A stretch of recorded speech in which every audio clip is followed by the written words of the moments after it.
Судството, здравството и образованието и понатаму се трите сектори каде корупцијата цвета.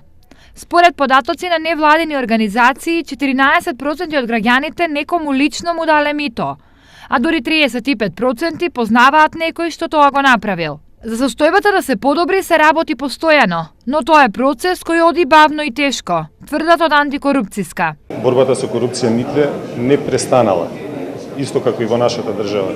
Тоа е едно современо зло каде што корупцијата секогаш се јавува и на пониско, но и на повисоко ниво. Нашите заложби се да се дојде до оној степен каде што корупцијата ќе биде на најниско можно рамниште и да се дестимулира.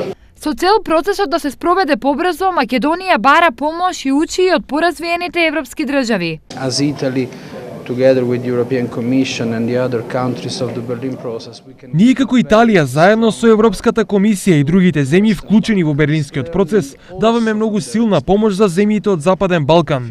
Мислам дека е најважно што работиме заедно, што ги споделуваме заедничките искуства и потребата да работиме во оваа насока. expectations and our mutual needs and to work in this direction. Инаку, пресметките говорат дека корупцијата и митото на државно ниво вртат неверојатни милиарда евра.